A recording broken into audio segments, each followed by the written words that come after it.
Silver is one of the most important metals in human history. It was currency, a symbol of wealth, material for international trade, and a strategic resource for entire empires. But its value is not explained by its beauty alone. Silver is the metal with the highest electrical and thermal conductivity, and also one of the most reflective materials in existence. That is why it appears in electronic components, solar panels, mirrors, electrical contacts, special coatings, medical instruments, jewelry, and investment bullion. Its production begins long before the mine. It starts in deep geological processes when hydrothermal fluids, magmatic activity, and tectonic movements concentrate minerals inside cracks and veins. Then mining intervenes. Exploration, drilling, blasting, crushing, grinding, chemical separation, smelting, and refining. Each silver ingot summarizes an enormous industrial chain where thousands of tons of rock can end up converted into pure metal.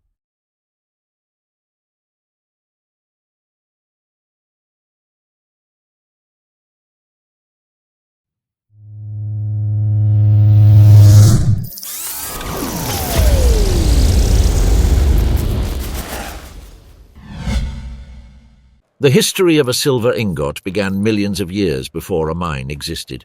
Inside the earth, high temperatures, pressure, and the circulation of mineral-laden fluids created the conditions to concentrate silver in specific areas of the crust. Silver did not form as a uniform mass or as an isolated metallic block. It appeared associated with other elements inside complex minerals, many times mixed with lead, zinc, copper, gold, sulfur, and other compounds. In mountainous regions, especially in areas where there was intense tectonic and volcanic activity, hydrothermal fluids circulated through fractures in the rock. These hot fluids transported dissolved minerals. Upon cooling, reacting with other rocks, or changing pressure, they deposited those minerals inside cracks. Thus, many metalliferous veins were formed. Some were thin and discontinuous. Others reached thicknesses sufficient to justify industrial exploitation. The Andes were one of the great historical examples of this process. The clash and movement of continental plates lifted enormous mountain ranges and favored the formation of mineral deposits. In places like Potosi, in present-day Bolivia, silver appeared in concentrations so extraordinary that it changed the world economy for centuries. The so-called Cerro Rico became one of the most important mining centers in history.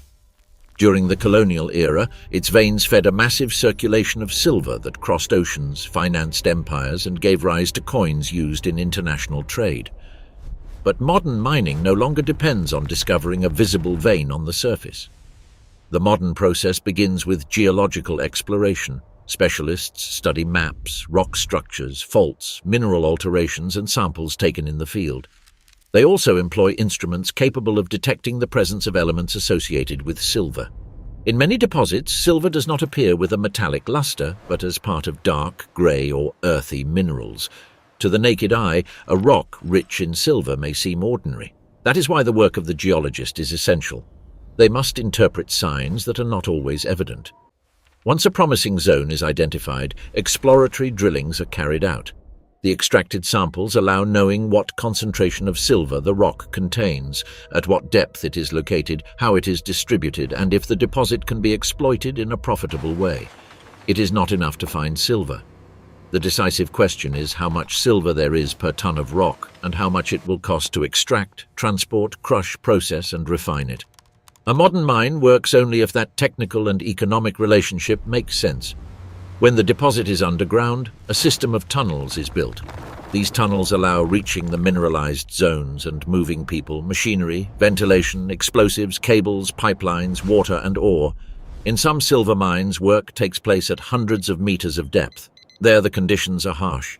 The temperature can be high, the air must be constantly renewed, the humidity mixes with mineral dust, and the noise of machinery dominates the environment. Before extracting the rock, engineers define the drilling pattern. Drilling is not done at random. The orientation of the vein, the stability of the ground, the hardness of the rock, and the amount of material that needs to be detached are studied. With drilling equipment, deep holes are opened in the working face. Then those holes are loaded with industrial explosives. The blasting must be precise. If the charge is insufficient, the rock does not fracture correctly. If it is excessive, it can damage the tunnel, generate cave-ins, or mix too much waste material with the useful mineral. The detonation breaks the rock into fragments that are then removed by underground loaders, trucks, trains, or internal transport systems. In large-scale mines, each day can move thousands of tons of material, but not all that material has the same concentration of silver. Therefore, upon leaving the mine, the rock must be classified, mixed, and sent to the appropriate process. Geologists and technicians take samples, analyze the metallic content, and organize the batches to maintain a constant feed to the plant. This point is fundamental. A processing plant needs to receive ore with relatively stable characteristics. If one batch has too much silver and another has very little, the process becomes irregular. The reagents, the grinding times, the flotation, and the chemical recovery depend on the composition of the ore. That is why modern mining does not consist only of taking out rock, it consists of controlling the complete flow from the vein to the plant. When the ore reaches the surface, a phase begins that is just as important as the underground extraction: mechanical preparation. The silver is trapped inside the rock, distributed in microscopic mineral particles or mixed with metallic sulfides. To separate it, first, the physical structure of the material must be broken. The rock that came out of the mine in large blocks must be converted into small fragments, then into fine grains, and finally into a pulp capable of reacting in metallurgical processes. Crushing is the first step. Large conveyor belts carry the ore toward industrial crushers. These machines use jaws, cones, or steel rollers to reduce the size of the fragments. The rock enters as irregular material, sometimes with pieces of large size, and comes out converted into pieces that are much more manageable. The objective is not yet to obtain a fine powder, but to prepare the ore for subsequent grinding. After the primary crushing can come secondary and tertiary stages. In each, the size of the material is further reduced. This control is essential because grinding consumes a lot of energy. If the rocks enter the mill too large, the process becomes slow, expensive, and inefficient. That is why screens, sifter screens, and classifiers are used to separate the material according to its size.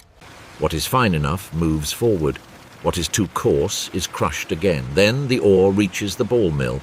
This equipment seems simple, but it fulfills a critical function. It is a gigantic cylinder that rotates continuously, loaded with steel balls. As the cylinder rotates, the balls fall, hit, and wear down the ore. The rock is ground by impact and friction until it converts into very fine particles. During this process, water is added, forming a thick mixture known as pulp. The grinding aims to release the silver-containing minerals from the surrounding rock. If the particle remains too coarse, the silver can remain enclosed and cannot be recovered efficiently. If it is ground too much, energy is wasted and particles are generated that are so fine that they can complicate the separation. The key lies in achieving the correct size. For that, samples are analyzed, speeds are adjusted, the density of the pulp is controlled, and the performance of the mill is monitored. Once the pulp is prepared, separation begins. In many silver ores, flotation is used. This process exploits chemical differences between the valuable particles and the gangue, which is the material without economic value. The pulp is mixed with special reagents. Some modify the pH, others prepare the surface of the minerals. The most important are the collectors, substances that adhere to the metallic minerals and make them hydrophobic, that is, they cause them to repel water. Then air is introduced into flotation cells. The bubbles rise through the pulp. The particles treated with reagents adhere to those bubbles and ascend toward the surface, forming a foam laden with valuable minerals.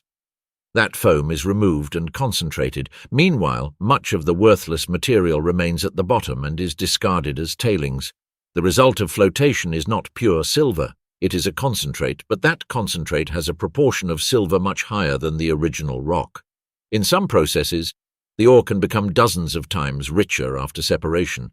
This completely changes the economy of the process. Instead of melting thousands of tons of poor rock, the plant works with a much smaller volume of concentrated material. Depending on the composition of the ore, other chemical processes may intervene. In some circuits, silver is dissolved in special solutions and then recovered by precipitation.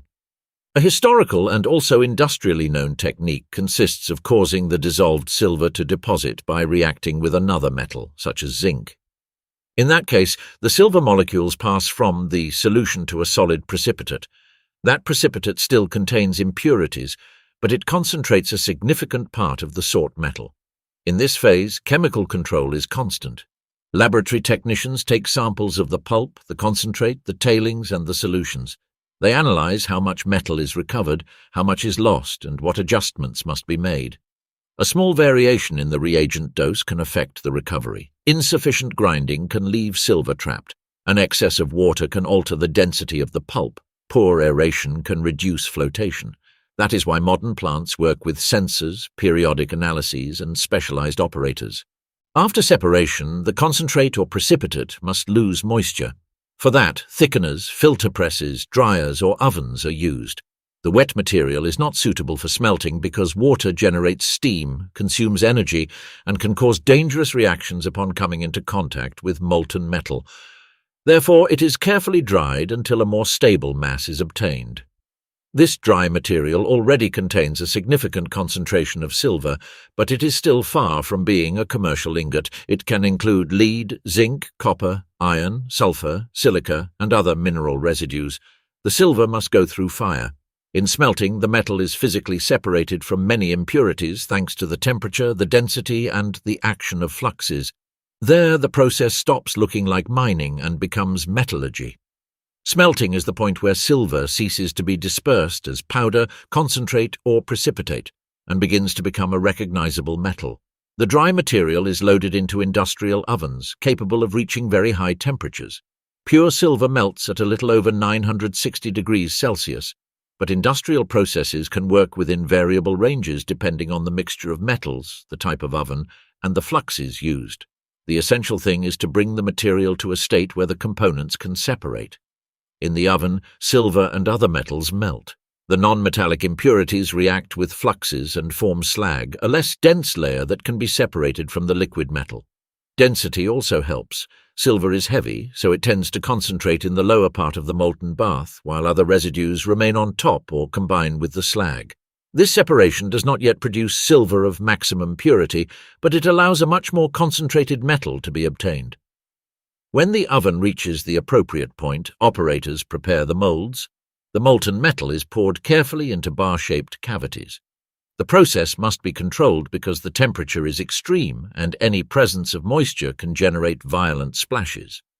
In a few minutes, the surface begins to solidify. What was previously an incandescent liquid mass cools, contracts, and adopts the shape of an ingot. These first ingots may have a high purity, but not necessarily sufficient for demanding financial or industrial uses. In some mines, the initial ingots may contain silver along with other precious metals or residual impurities. Therefore, they are sent to specialized refineries. The function of a refinery is not to extract silver from the rock, but to purify the metal until it reaches precise commercial standards. In refining, the ingots melt again. During this stage, the temperature allows separating impurities by oxidation, slagging, or specific treatments. Some metals oxidize with greater ease than silver. This means that they can react with oxygen and separate from the main metal. Silver, on the other hand, resists certain forms of oxidation better, which facilitates its purification under controlled conditions. But when silver is mixed with other precious metals, such as gold, the separation requires more precise processes. One of the most important methods is electrolytic refining. In this system, the impure metal is placed as an anode in a conductive solution, many times based on silver nitrate. By applying electric current, silver dissolves from the anode and deposits onto a cathode, forming a new layer of silver of high purity. The impurities behave differently. Some remain in solution, others fall as anode slimes, and the less reactive precious metals can be recovered separately. Electricity allows an extremely fine separation. It is not just about melting and removing slag, it is about moving silver atoms from one surface to another by means of a controlled reaction. Thus, silver is obtained with purities that can reach 99.9% or even more depending on the required standard. This purity is necessary to manufacture investment bullion, electrical contacts, electronic products, industrial components, and materials that require very stable physical properties. After refining, the pure silver melts again to produce final ingots. In this stage, the molds must be clean, preheated, and prepared to avoid defects. The liquid metal is poured with precision. Upon solidifying, each bar receives marks that indicate weight, purity, serial number, and refinery. These marks are fundamentally important because they allow tracking the origin of the ingot and certifying its quality in the market. The weight of the ingots can vary. There are small bars for retail investment and large industrial ingots used in wholesale trade. The shape can also change depending on the destination. Some ingots are poured directly into molds and retain a rougher surface. Others are laminated, cut, or minted to achieve more uniform finishes. In all cases, the value depends mainly on the weight, the purity, and the international price of silver. Quality control continues until the end. Each batch is analyzed to confirm that it complies with the declared composition.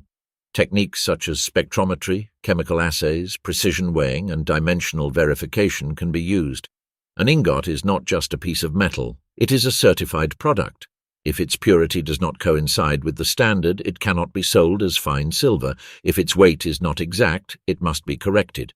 If its traceability fails, it loses commercial value. The final result seems simple, a shiny, heavy, and compact bar, but behind that clean shape is an enormous chain. First, the Earth concentrated silver during millions of years through geological processes. Then geologists detected the deposit. Miners drilled, blasted, and removed the rock. Crushers broke it. Mills reduced it to powder. Reagents separated the valuable minerals. Ovens melted the concentrate. The refinery eliminated impurities. Electricity separated metals with atomic precision. Finally, the liquid silver was poured into molds and converted into an ingot.